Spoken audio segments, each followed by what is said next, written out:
Hi, sir. Good evening, everybody. So, are you in institute, sir, today? No, Mithun. Okay. Not yet, not yet. I'll inform you for sure. Okay, sir. Where do you stay in Bangalore? Which area? Indranagar, sir. Oh, you have to go. It's very far then. You have Not far, but I think 10 kilometers. Okay. I have to inform you at least before 1.5 months hours. Sir, please. What, sir? Meet you very badly, sir. In Maradalli. Yeah. Okay. So we completed it in the last session. I know there are a few pending topics which were not planned, and you asked me to cover those topics. I'll try to take them later. Let's start with let's go with the planned things. Okay. So as most of you know, Maven is called as a build tool for Java. That means if you have Java coding, that means if your application is developed in Java, and if you want to build the application, we use Maven. Maven is only for Java. We have other build tools for other languages. I'll explain them later. You first understand what is build, okay? So before we discuss anything about Maven, let's see some basics. So for example, so this is your Flipkart application, right? This is your Flipkart. Same thing we discussed in demo.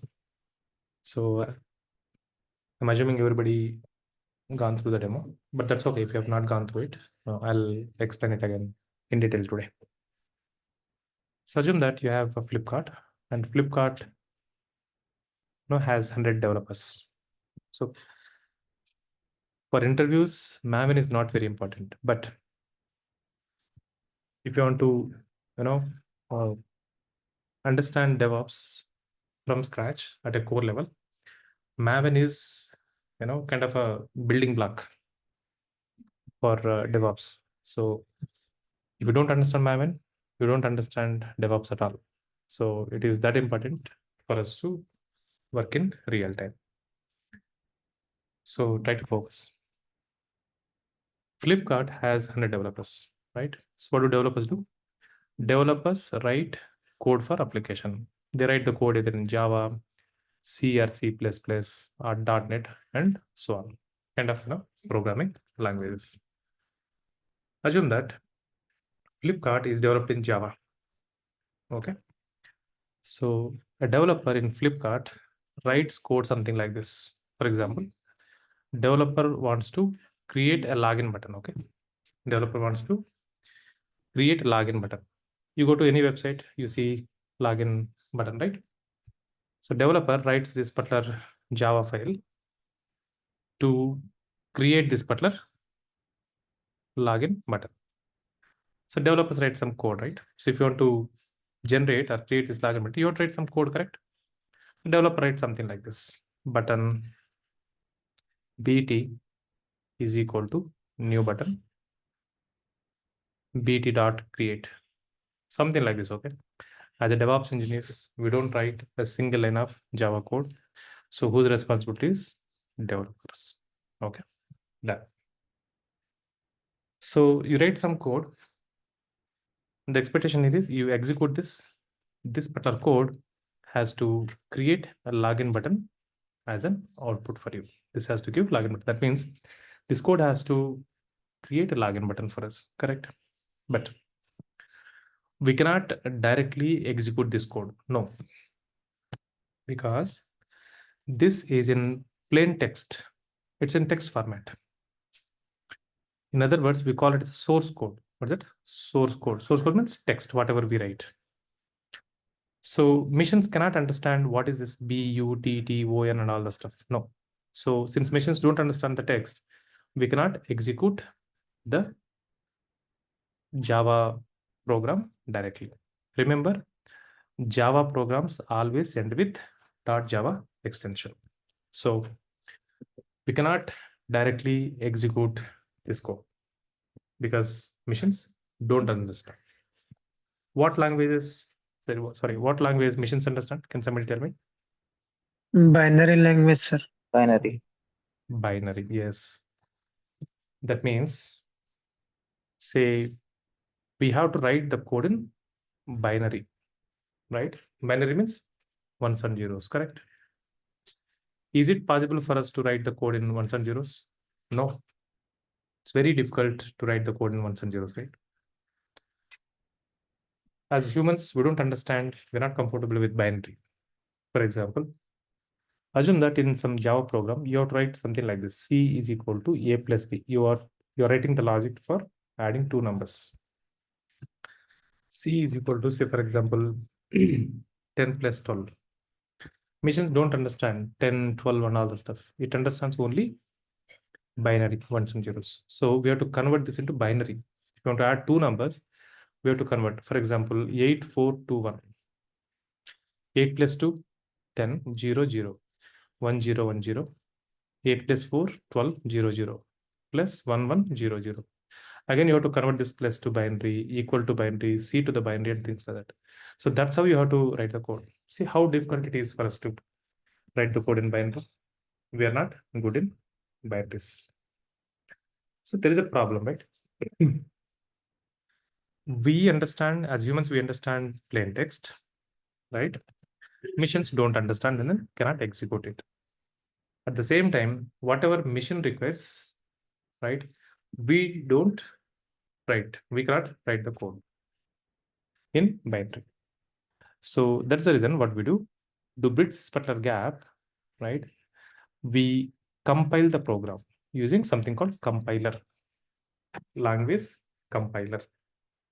So once you write Java program, that means once developers write Java program, somebody has to compile this code and then generate binary for us. In other words, you can also call it as executable. What's that? Executable, mission executable code. Okay. So once you write the program, we have to compile it. Something like this: Java C. Okay. Login.java. Java C is a compiler. This will compile login.java file. That's a command, okay, for compiling the code. Don't try to remember that now. So this compiler checks the language syntax, whether you are, whether your statement is ending with, semicolon. If you have open for bracket, do you have matching close bracket, and all the stuff. If everything is good, then this particular compiler generates a binary equivalent code for us. For example, if this has 100 lines, it will generate 100 lines of mission understandable code, that is binary. Assume that way. And then it will put that binary code in something called login.class file. Class means it's a binary, mission understandable code. So the problem is solved now. You write the code in plain text, which you understand, compile it, compiler generates equivalent binary for us. That's all. And then you just execute this particular binary on some operating system, and then you get your result. So you write the code for creating something, right? And you have to execute the code.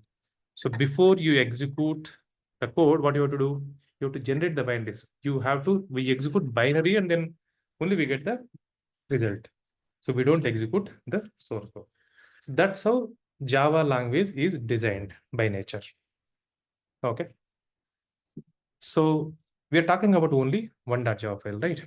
And if you go to Flipkart, you see 10 to 20,000 .java files. How many Java files? 10, 20,000 .java files are there. So developers wrote this 10, 20,000 .java files for us. Until and unless you compile all these 10,000 .java files, right, and generate class files, you cannot get the output, right? You cannot see the Flipkart application on the screen. So what you have to do? You have to compile all these 10, 20,000 .java files. How do you compile? One way, manually you can compile one by one. But it will take more time. Any manual task is time-taking process. It is error-prone too. Means there is no guarantee that you'll be able to compile all these .java files without missing something. So that's the reason in software, when you have some manual activity, we try to automate. And if you want to automate something, you need to have a tool or some software or some utility and things like that. So here, if you want to automate, right, this code compression process, we have a tool called Maven. We have a tool called Maven. Think Maven as a person. Okay. So if you want to compile all this 10-20,000 .java files and generate class files, you just give all this 10-20,000 .java files to Maven. Maven can generate equivalent 10-20,000 binaries, class files for us. 10,000 .java files, 10,000 class files. Now you have the class files, you execute all those class files, and then you see Flipkart application. So who is automating this code compilation process here? Maven. So Maven is called as a build tool. Why we call it as a build tool? Because it is building binaries from source code. Source code means whatever we directly write, that is .java. Since it builds the binaries automatically for us, we call it as a build tool. That's a narrow meaning of build. Okay, for now that's enough. We'll elaborate it later. So developers' job is writing the code. DevOps job is what? Automating this code compilation process. That means once developers write the code, once they push that code to Git, we take the code from Git and then we use Maven, we compile all those .java files. We are experts in compiling code using Maven. So we have to learn Maven. Understand where Maven comes into picture? Any questions you have so far? Do you understand the job of Maven in DevOps tool stack? Yes, sir. Yes, sir. Any Yes, questions? sir. Okay, So far, clear, sir. good. Let's integrate this Maven with Git now. So this is our development teams. We know Git, correct? This part we know. There is a repository here. All these developers write the code in their laptops. They all commit the code into remote repository. There is a repository here. This is your GitHub. So this is your repository. Inside the repository, what we have? We have code, application code, correct? This is called as source code. So these 100 developers, they know, right? You also know how to take the code from GitHub, how to clone the repository, how to modify the code, and then how to commit the code back to GitHub remote repository. So likewise, all these 100 developers working for Flipkart application push their code to GitHub. So you have thousands of .java files in GitHub. We call this code as what? Source code. We call this as source code. Assume that it's a Flipkart. Okay. Flipkart is developed in Java. So there will be a lot of .java files, correct? 10-20,000 .java files comes from the development teams, correct? Apart from .java, there may be some HTML files.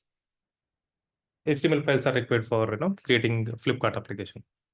There may be some CSS, JavaScript, maybe some XML files, maybe some .txt files, maybe some images, and so on. Who write this source code, etc. Development teams. And you know how developers take the code, how they modify the code, how they submit code back to Git, right? We are aware of that. Clear with that? Can you imagine now where Git comes into picture, whatever we learned so far? So that's the job of developers. End of the day, you'll be having complete Flipkart application source code in your repository. Every day developers write the code. Every day they push that code to GitHub. And once developers write some code, once they push the code to the GitHub, testing team has to test it, correct? Our developers also want to test the things at a very high level, whether their changes, their development is working or not. So how do testers, for example, there is a tester, right? How do testers test the code? Do they take the code and then they read the code line by line and then test it? No, right? What is required for testers to test the code? Tell me. Application, correct. They need application. So how do you create the application now? Who will create the application? That's a job of DevOps. DevOps engineer. So as a DevOps, the moment there is a new code in Git, right, from the developers, we clone the code. So this is a clone. We clone the code in our laptop. Think it as a developer's laptop. When we clone, what do we get? Whatever we have in the remote repository, we get, right? .java, HTML, CSS, JavaScript, images, and so on. Whatever we have. Everything we get in our laptop. So once we clone the code, what do we do? Are we cloning the code for developing the application? Are we cloning the code for modifying the .java files? Why we are cloning the code here? Tell me. Why we clone the code? Why DevOps compile. are Compile. cloning complete application code? Yes. For compilation, right? Without compiling the code and then without binary, can you execute the code and then generate the output? No, right? So we have to compile the code. We compile it. Do we compile the code manually? Do we compile? Assume that you have 10,000 .java files here. We get 10,000 .java files. Do we compile all these 10,000 .java files manually? No, right? What do we do? No, sir. What tool we use? Maven, correct? So we clone the code. First step, okay? First step is clone. Second step is what? Build. So once the clone is done, we pass all these .java files to this person called Maven. Maven compiles all these 10,000 .java files, correct? Generates what? 10,000 class files for us. Binaries. Okay. Okay, done. Compilation is done. In order to run the application, apart from the Java code, we need a lot of other files. Like you have HTML files, CSS, blah, blah, blah. So whatever HTML, CSS, or other files are required for us, we separate all those things in this folder. I'll take required HTML files, I'll place here. I'll take required CSS, and then I'll place here. And then maybe some images. You have some images, right? You may be having hundreds of images here. So I need only 10 images. Whatever images are required, I'll take those images and then I place here. We call this process as build process. We are building application. We are building application. If you have this code, you can execute this and then you can get the output. You can get, launch the application. So what do we say? We are building application. Building application means you are compiling and then generating files, separating files which are required for application to run. We call this as build process. See, you are building a product from the source. Take the literal meaning of it. You have some source, you're building a product out of it.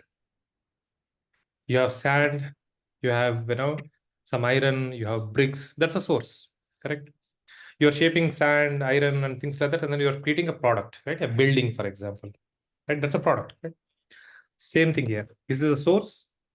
You cannot launch application. You cannot, create application out of it. Somebody has to build it. The raw material. This is the raw material source. So we have source.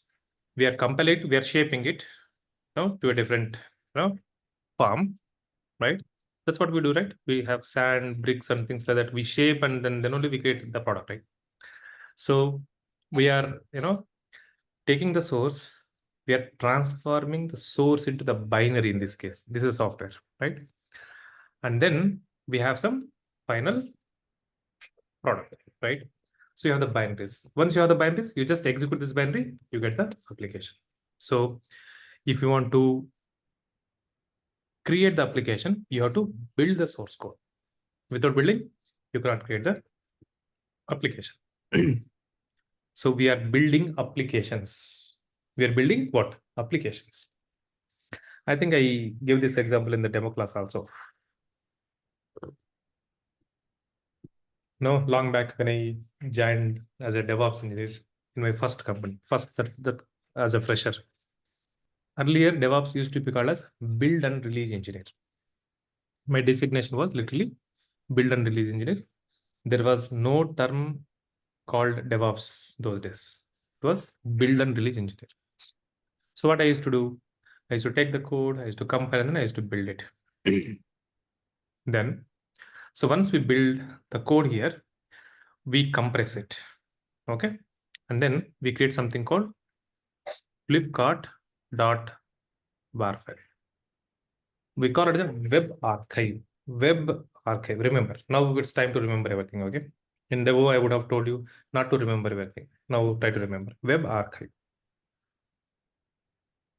Why we call it the archive? It's like a zip file. You have something in the folder, you right click and then you say create zip. Same thing here. Right click and then say create bar file. It's like a zip. Since it contains web application, Flipkart is a web application, right? You access it over the internet, right? Since it contains the web application code, you call it as web archive. So that's what DevOps engineer is doing. Only 2 steps. Clone the code, transform the code into binaries. Clone the code, build the code. So you get the binaries and all required files for application. Once the build is done, then we go and then copy that var file into a server. Why we have to copy the code into server? Can somebody tell me? Why we have to copy this code in the server? Why server is required first of all? For deployment? Yeah, for deployment, correct. But why server? Say So- this server. So the server name is Tomcat. Why server is required? Because application is running on top of server. So this code, I mean, this zip file would need, I mean, whenever we will extract it, so it would need system resources and the Java process to help this code to execute and I mean run as a process and then. In that case, I'll just take a VM, a mission, and then I'll place the code here. Why server software is required? Is it like a Security. destination? Hmm? Is it like a destination thing, sir? That's a destination, but why server? Okay, say this. So once the build is done, then we go and then deploy this code into a mission where some server is running. Okay. We call it as release or deployment. Copying this particular var file into this mission, right? Where Tomcat server is running is called as what? Deployment or release. This particular Tomcat server name is Flipkart. This is the domain name, okay? Flipkart.com. That's the name of this mission. Take it as a mission, okay? So once build and deployment is done, you have the var file here, right? Flipkart.var file. You have complete code. Then comes users. Users launch browser, and then they say www.flipkart.com. What will happen? Flipkart.com means you are typing a server name there. So browser connects to this server, no matter where this user is. Okay, this guy, where this particular Tomcat server is, right? That means admission, you have installed server there, right? Tomcat server. So browser using internet connects to the server. Server is running. That means Tomcat server is up and running here. So the moment request comes to this particular server, server executes the code. Who executes the code? Server. There should be somebody to execute the code, right? That's the reason we need a server there. Server can execute the code. That means you have the class files here, right? 10,000 class files. It executes the class files and then it sends a response back to the browser. And then here you see Flipkart application, login button, search box, some images and so on. Assume that you have some images here, right? Images. You have images in this particular var file. So server will send images to the browser and then you see your images in Flipkart in the browser. So that's how developers code becomes as an application. If you want to create an application from the code, somebody has to clone it, somebody has to build it, somebody has to place that binaries in the server. Then only end user or anybody can access the application. So once you build and deploy the code, probably a tester comes here. Okay. A tester, assume that this guy is a tester. Test. So tester opens the browser and then types www.flipkart.com, for example. Of course, they don't test in the production. They test in the test environment. We'll explain that later. So this guy will connect to this. This guy will take the application in the browser, and then they click on login button, reset password and all the stuff. That's how they test it. So if testers want to test the application before testing, they don't directly test the code, right? Before testing, DevOps engineer has to build and deploy the code. Then only testers come into picture, and then test the application. That's how development happens. That's how DevOps engineers do build and deployment. And then comes testers, and then that's how they test the application. Development, deployment, testing. So if there is no build and deployment, testers don't get the application, or developers don't get the application, or end users don't get the application. So DevOps engineers play a crucial role here. It is DevOps engineers who creates the application. Any application you take, Gmail or Flipkart, Paytm, Amazon, anything. It is DevOps engineers who creates the application using build and deployment process. That's how developers code becomes as an application. Clear with this? I told you my designation was build and release engineer, correct? What I used to do, I used to only build and deploy the code. That's all. Once the code is deployed, then see, my job is only building the code and then deploying the code. And then I just open the browser and then tell them, okay, application is running and my job is done. Okay. But once you deploy the code, who will, maintain this environment? Who will maintain this? Maintenance in the sense, you get a lot of issues. Maintenance is, headache, big headache. So once you deploy the code, 1,000 users are running, or say using your application. You are able to happily serve the application. 10,000 users come, right? So this mission becomes slow now. So what you have to do, somebody has to go and add more and more missions and things like that. What if there is a hardware crash and this mission goes down? What if Tomcat server goes down? A lot of challenges we face, which we discuss later. So once the deployment is done, somebody has to work here on this particular environment to make sure that application is running in stable. That's where we bring, Ansible, Terraform, Docker, Kubernetes, and things like that. So that time it was only build and release. 10, 12 years back, somebody coined a term saying, DevOps. I'm, literally changing your designation from build and release to DevOps engineer. And things won't come just like that, right? I am giving you additional responsibilities. What is that additional responsibility? You also have to make sure that application is always up and running, no matter what. No matter whether there's a hardware crash, no network issue, or 10,000 users are coming, or 10 million users are coming, or whatever.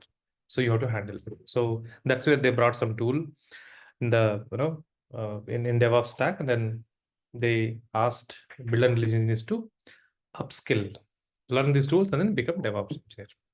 Okay, that's how DevOps engineers, DevOps started. When I say 17 years of experience in DevOps, students question me, "You are lying, sir. DevOps came very recently, 10 years back, and how can you say 17 years of experience? Just for the business purpose, you are lying." Then I say, it's not something new, right? It is there. It's just that DevOps, gave us some additional responsibilities. So even if you go to some companies, they still call this team as build and release engineering team, build and release engineering team. Okay.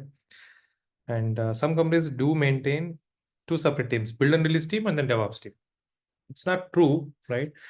That means in their case, build and release, there is one team who only deploys the code. Once deployment is, then comes the DevOps engineers, and then they work on Ansible, Terraform, Docker, and things like that for environment stability. You'll understand all those things later. Don't worry about that. Okay. I asked you a You're question, also right? using Maven, sir. Sorry. Sorry, Ras, At come the in. time, you're using Maven tool or something else, sir. When I joined, there was a tool called Ant, Ant. So that was a build tool. That's also a build tool. Okay. But then people, developed a new tool called Maven. And this is the latest tool we have now. This is, um, powerful than Ant. Ant is a legacy build tool. Any competitors for Maven? Nobody uses Ant. No, I used to work on Ant that time.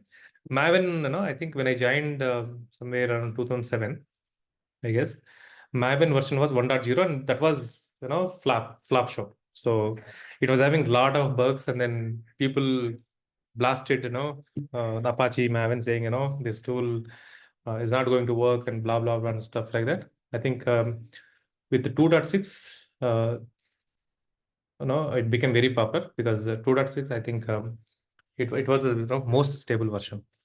As you were asking something. Was there any competitor for them, sir, or they are the only one?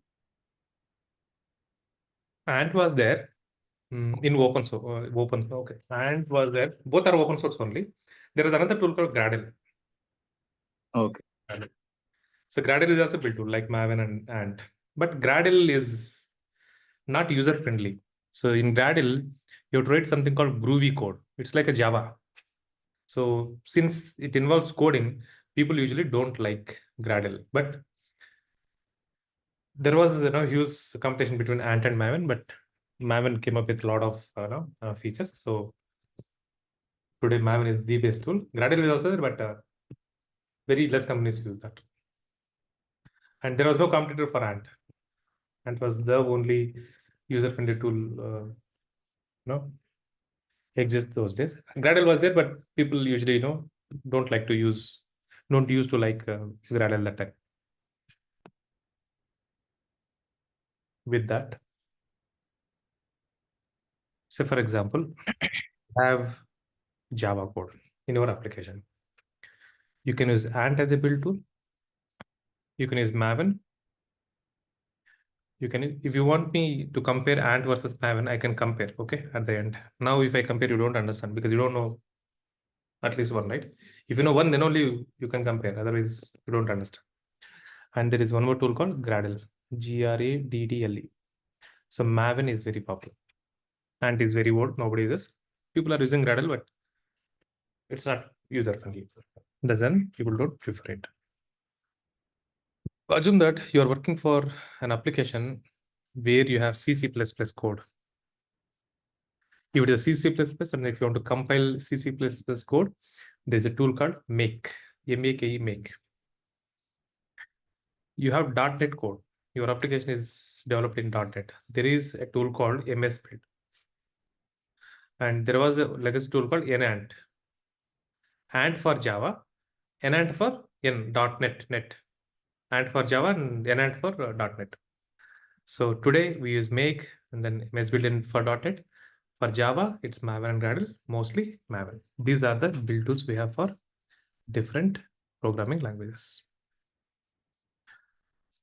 I never got a chance to work with .NET in my entire future. Career. Because .NET applications are very less. People don't prefer .NET mostly because it's a platform specific. It runs only on Windows. Okay. C++, these days don't use. Many companies don't use because it's difficult to develop the application using C++. At the same time, C++ is very powerful also. Java is developed in C again, but they have simplified a lot in Java, right? When you have the simplified version of something, why you again go to the basic, correct? We have to again go and then face the difficulties, correct? So these are the programming languages and then build tools. Don't worry. Most of the work, most of the configurations related to build is done by developers. We don't usually configure much about build. Okay, we just clone and then we just run a command, some command, Maven install, for example. If you run Maven install, that will automatically compile and then give me the warfare. So we just run a command at a very level, but how the build has to happen and things like that automation comes from the developers only. You will understand that later when we discuss some concepts. So it's a clone first. Second step is build. Third step is what? Deployment or release. Done. Why Tomcat server is required? See, Flipkart is a web application, correct? Flipkart is a web application. Web applications always work on client server model. You would have heard this, at least in our maybe degree. Web applications work based on client server model. Suppose if you are a computer science student, leave that. Even I never remember. I don't remember what we study, right? That's different and this is different. Somebody, lecturer comes, I read some Java code. For example, I'm a computer science engineering. I've done, right? In lab, we used to go, right? Maybe end of the year, right?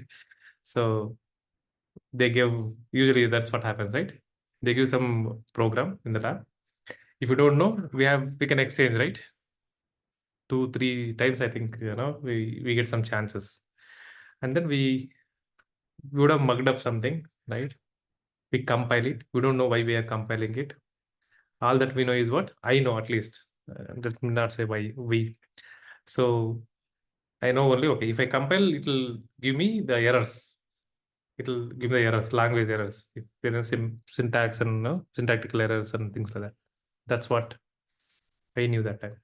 But apart from parsing the Java code errors, it is actually generating the binary. That's very important there, correct? Correct over that. So I was explaining something. Okay, fine. So build and deployment, right? So web applications, Flipkart is a web application, right? That means you are accessing Flipkart over the web using internet. Without internet, can you access Flipkart? No. That's the reason we say it's a web application. So web application work based on client server model. That means there should be a server installed, some server. Think it as a person, okay? Server. And there is a client here, client server. This is your client. What is client? Client. Browser is a client. You can call browser as a client. So in client, this is a user, okay? I say, I want to access flipkart.com homepage. So you are giving the URL. That means this is a server URL, okay? This is server name, flipkart.com. Too much basics. Sorry if you are feeling bored. I think few people don't know this. That's the reason I'm explaining. So client, we call it the browser, right? So you are giving the URL means you are giving server URL. That means you want to talk to the server. So the moment you give flipkart.com using internet, this browser connects to the server using internet. If there is no internet, it cannot connect, right? So this is a server, right? In server, we should have a code. Client sends request to the server saying, hello server, I want home page. Client sends a request. I want a home page. It's a request. Server has the code, application code, software code. Server executes the code. And then it gives response back to the browser. This is response. And then you will see Flipkart application, Flipkart homepage here. So Client sends the request to the server. Server processes the request, sends response back to the client. So all web applications work based on client server model using internet. Gmail.com. The moment you type gmail.com in your browser, it will go to the server. Server name is gmail.com. In this server, you have the code, our var file. So this executes the code and then sends Gmail application, all emails to you here. So any web application for any web application, sorry, works with client server model. So here also we need a server, right? We need a server. And what is the server name? Tomcat. There are different servers, all do the same job with different features. You have Java server, you have WebLogic server, you have something called WebSphere server, you have something called Tomcat. Tomcat is very popular because it's free and then it's powerful. JBoss, WebLogic, WebSphere, these are all commercial servers, paid servers. So Tomcat is very popular. So that's the reason we need a server. That's why we deploy the code into the server. So browser client is sending a request to the server. There is a server here, right? This person sitting here running. Server executes the code, sends the response back to the browser. That's how you access the application. That's why we need a Tomcat server, some server here. It can be JBoss server, WebSphere, WebLogic, any one server you should have. Now you understand any application, paytm.com, anything you are accessing from the browser or using internet, this is how it works. So DevOps engineers have to build and deploy, then only users or testers can access the application. Build and deployment process. You can call it as end-to-end build and deployment process. Sir, I have a question. Yes, sir. So, as a DevOps engineer, we're deploying the code to the application server. In this case, it is Tomcat. So, but a client communicating to the server directly would involve, the DNS server in between, and then you would also have web server, proxy servers, and then the application server, right? So the Yeah, three-tier architecture would be followed. Like it is the same way that I'm trying to say. yes, yeah. Okay. All the stuff is involved under the yes. Okay. Okay. And the other question I have is we are talking about the web browser sending the request. Like in case of mobile applications, how was it? Like it is the .apk for Androids, Same and thing. for iPhone it is The something different. mobile acts as a client. In mobile also we use say browser, right? Hmm. Or say first you go to App Store, right? Yeah, I'm talking about the App Store and not the Browser, Google.com from browser. Yeah. You go to the App Store, right? In App Store you see all the apps. The moment you say download, what happens? That App Store connects to the server. So App Store, you can think App Store as a client there. Mm-hmm. So client connects to the server. Somewhere there is a server, and then there you have some installers. Your Android applications or Apple the App Store applications, and then it downloads it. So your App Store or Play Store acts as a client there. Okay. Think your App Store Okay. as a Okay. browser. Mm. Okay. Yeah. And you asked that question, how when between browser and then server, right? So what are other things that are involved? Correct? Yeah. It would be DNS first, and then proxy, and then maybe There are a lot of things. HTTP server, load balancer. Oh, browser needs to server. So when we're downloading the application, for an Android phone, so it downloads the application, the entire application code. Does that mean that? I mean the client code. Come again. Like when we're going to the App Store and downloading the application. So what exactly is getting downloaded for me to communicate to the backend server where the application resides? I mean to the Tomcat. So it goes, What the App what Store goes to the server. and then it downloads the package. That means in that case, it's not a code basically. It is just downloading something. It's downloading the package. In that case, the App Store downloads the package. That means installers. Mhm. So it's not, it's not an application, right? So App Store is not connected to the server, and server is not executing the code there. In code, in server, they would have kept some 20 files, for example, Ola installer, Uber installer, dictionary installer, and things like that. So this App Store will just go and then download the file. Even for downloading also, there should be some server there. Server has to pass that file to the App Store. So it is just there. It's that only download is happening. There is no execution there between App Store and then server. Okay. You want to reframe your question, or you have any follow-up question, or is that your question, sir? Or you want to? No, what I wanted to understand, what is getting downloaded as part of the application that we are trying to download from Play Store? Okay, So, then you want to know the package extension. yeah, what that .apk consists is what my question is. For APK it is. Yeah. For Android it is .apk. Yeah. What does that APK consist? I mean, if it is a like a kind of a zip That's like your file. WAR file. That's like Yeah. your WAR file. WAR Instead, file. that's Yeah, like your, that's what I understand. that's like your WAR file. That Okay. APK contains all the compiled code. Okay. Yeah. You can think it as a WAR file, or you can think it as a exe, executable, or MSI. It's basically a package. Okay. I So got it now. Yeah. yeah. Thank So installers, right? So in Windows we use .exe files, as an installer, MSI. For Android it is APK. For Apple it is something else, and things like that. So it's a package. So this is in this APK you have, for example, dictionary, right? Or ULA, for example. So you're complete. So that means ULA developers write the code. They place the code in GitHub, for example. ULA DevOps engineer downloads the code.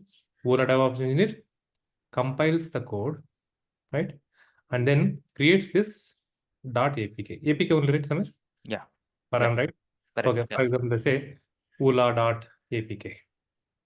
So it's a mobile application, right? Since it's a mobile application, there the package is different. Since it's a web application, package is different. If it's a Windows application, exe is different.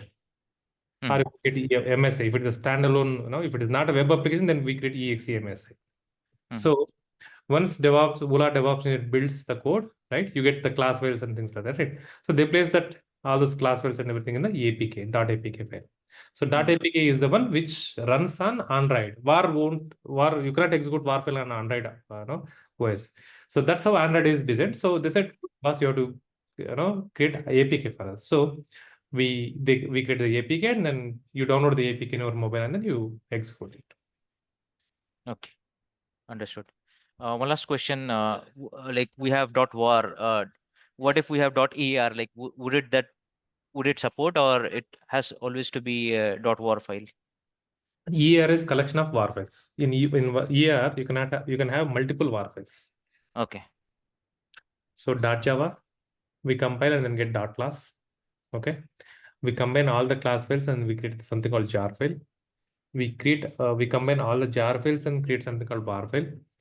You have more var files, for your application. You can combine all the var files and create a single var file. ER is collection of var. Okay. Yeah, understood. Thank you. No problem. Others, don't worry about that question. Okay, I'll explain it later to you. There's a topic on that. Okay, see this. Okay, what else? So you know the client server model right now. So sometimes the people ask the question, right? When I type flipkart.com in the browser, tell me all the steps that are involved. So it's too early to explain this, I guess. See, the process begins when user enters a URL. We call it as uniform resource locator. Okay, forget about it. URL into the browser's address bar, right? So the moment you execute flipkart.com in the browser, what happens? Something like this. You give something like that, www.flipkart.com. This URL specifies the resource the user wants to access. In this case, resource means this particular server. Okay, flipkart.com. We first type it. I'm also not expert in this case because usually network engineers or system admins know all this, but let me try to explain this. So DNS, that was my question. Sorry to interrupt you. Do we only look at the application server, or we also work on web servers as well? So do we have any limitation just stick to the deployment part and maintain only the application server, or we involve in other other tiers like tier 2, which is our web server, HTTPD or any other web server? some companies, some applications use only application server like Tomcat. Some applications use application server as well as web server like Apache and then Nginx. So it depends on the application. So as a DevOps engineer, are we supposed to maintain that as well for Yes. any issues? Yes. Okay. So building the code, deploying the code is our responsibility, and installing Tomcat server or Nginx, Apache kind of web server. So it's that DevOps engineer means build and deploy. We have to show the application to the users. That's our job. Do whatever tasks are involved. So we have to handle all those things. We have to show working application to end user. So whatever tasks are involved, we do that. Most of them. Okay. So you typed URL, okay? Then says DNS lookup resolving domain name to IP address. The browser needs to find IP address of the server hosting the website. So user is typing flipkart.com, right? Correct. So end of the day, this machine will have some IP 172.17.02. End of the day, you can connect to that machine using IP. Okay. That should be the end thing. So the moment you type flipkart.com, this flipkart.com will be mapped to some IP address. Okay. There will be mapping between the IP address and then flipkart.com. You cannot give 172.17.02 to the user, right? Do you remember? For Flipkart, it is 172.17.02. For Amazon.com, it is 03 and things like that. We cannot, we don't remember numbers, right? So that is there is a text Flipkart.com, Paytm.com, and so on. So, but end of the day, it has to get resolved to an IP address. So, who resolves where that IP resolution happens? DNS. So, browser needs to put IP address, needs to find IP address of the server hosting the website.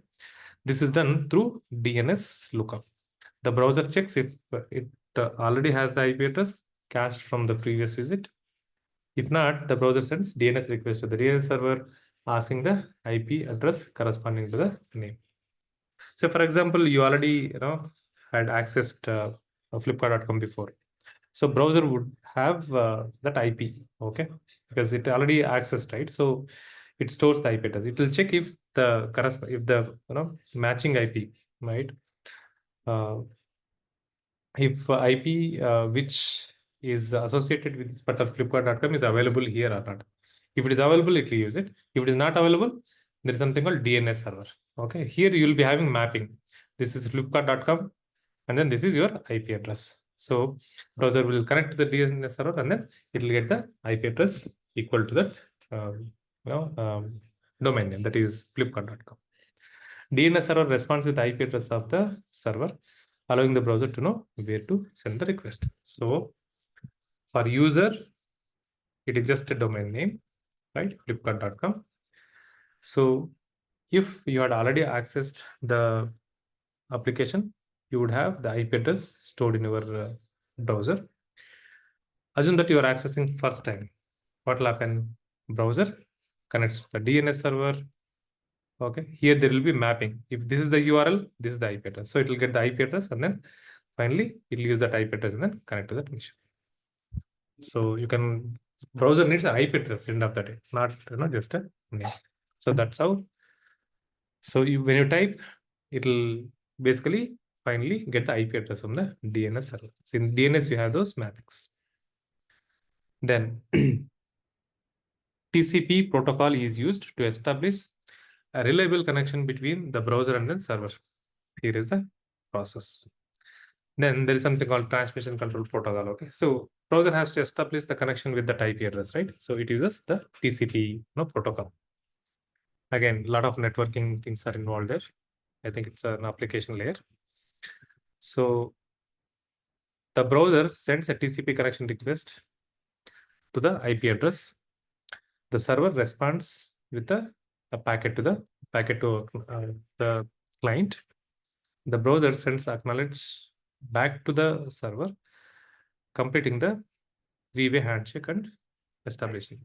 So browser sends a TCP connection, server responds again. See, I think it's too early for you to understand this, but just see. This is the IP address, okay, 172.17.02. First step, you type the URL. But browser needs an IP address, server IP address.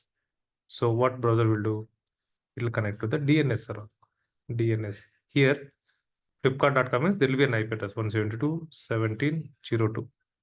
So this browser will say, this is the Flipkart.com, this is the URL I have, right? Can you give me associated IP address? DNS server response says, this is the IP address 17.02. Now it will go and then connect to it. So that means it is connected to that means it is establishing handshake, right? So it is establishing the connection, and that connection is TCP connection. So it sends a request to this particular IP address, right?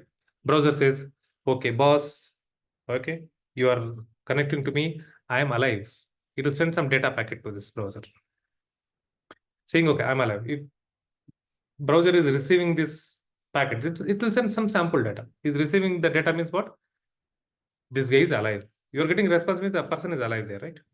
So the moment it receives the response, again it says, okay, I am also alive. Three-way handshake, right? 1, 2, 3. So that's how that connection establishment happens. And then it connects to the server, right?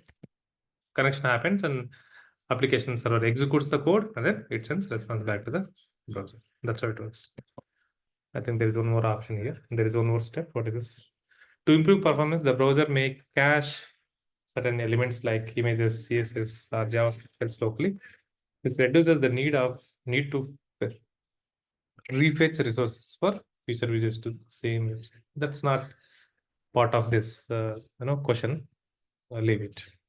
What they are telling is it connects to the server, right? It brings some images, say for example, images, some cookies, some information. So it's they say browser stores images, PNGs, small icons and things like that, so that it should not so that it need not fetch those things again and again. That's what it says. That's not part of this answer.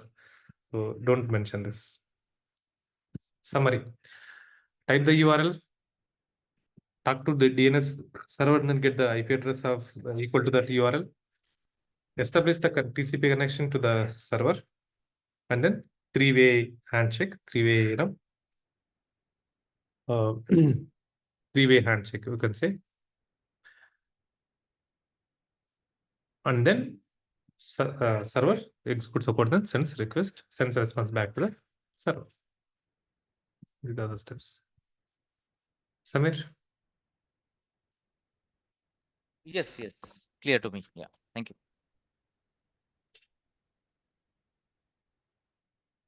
Other people, just if you had not understood that, just leave it for now. Okay, you can attempt it later because we just started.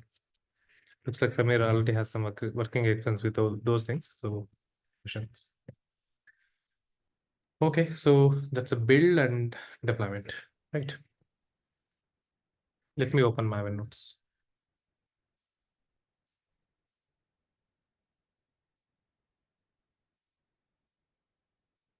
Maven.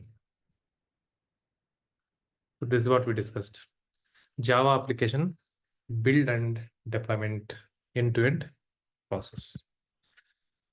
In next class, what we do, we compile the Java code, right? That's our job, right?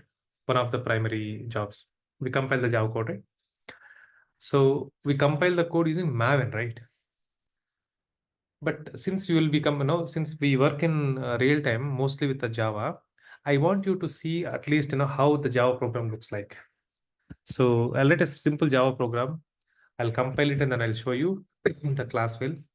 You will see how the binary looks like. And then, we'll manually compile it, and then you will feel how difficult it is to compile the code, how difficult it is to compile thousands of .java files manually. Then you understand the importance of Maven, right? What it is doing, and there is something called var ER also. Right? Samir brought another steps. Applications.er. So I'll explain this one, and then we'll start working from project from here. We'll install Maven, and then we'll start working on the project from here. So as I said, for interview, Maven is not important. Very rarely they ask questions in Maven. If at all they ask only 1 or 2 questions, and those questions are expected questions. I'll explain them later to you.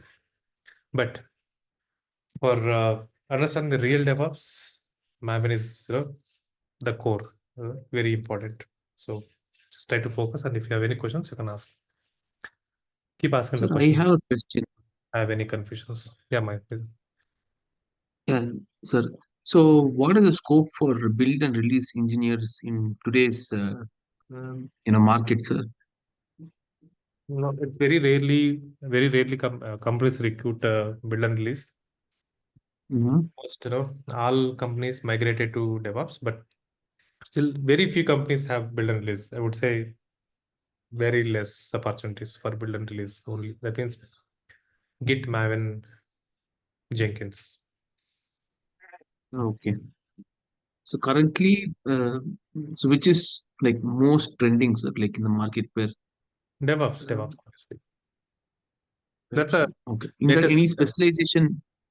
DevOps is people call DevOps as a culture. People call DevOps as kind of a development methodology. So this is the next generation. DevOps is next generation development methodology. So all companies use DevOps patterns only. Okay. Right, sir. Then release, is one of the major smaller piece in DevOps. Okay. So that sir, wondering like this release manager scope and all, is it still there in the market or it is like fading Release away? managers, they don't do great things. Okay, they just manage the release. That's all. That means you're deploying the code, right? Before you deploy the code, there is a release manager here, a security person, right? He will ask you a lot of questions. You are deploying the code. Are you ready with the rollback script? What if deployment goes wrong, right? Are you able to roll back? If you are able to roll back, how quickly you are able to roll back, for example, right? And release manager also coordinates with the development teams, QA teams, and things like that. So you'll be checking with the development teams whether they are, for example, they have to fix 10 bugs, say for example, 10 features, for example, they have to develop, right? So where they are with respect to the release date, right? Are they are they delivering their work in time, right? Are they in line with the release plan and things like that? So this guy will be checking with the developers. He doesn't understand the development thing, but he understands. He just take the feedback. Okay, today it is 5th. Okay, you should have completed 5 features. Is it done, for example? Okay, so you should have completed 5 feature testing. Is it done?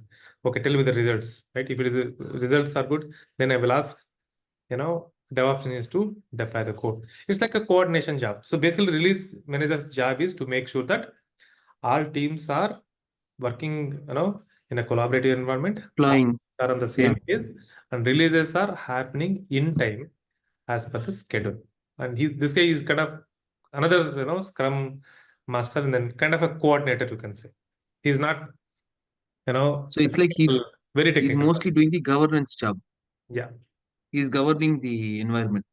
Governance and making sure that things are happening in time. Kind of he understands the business emergencies, right? Kind of. Yeah, the deadlines. Yeah. Sir, the release manager, like the cab step is before release manager or after release manager? change advisory board, like the changes should get approved from the CAB, and then that. CAB comes after release manager. Okay, thank you.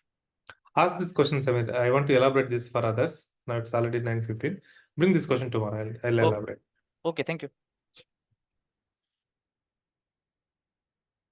Any other questions, guys? Don't worry, others. Okay, I know few of you may not be understanding even the questions. Okay, I'll be covering all these things. If I get any new things which I'm not covering, I'll explain then there itself. Okay, I'm postponing means we'll be having, we'll be discussing those things later. Don't worry. Any questions for today?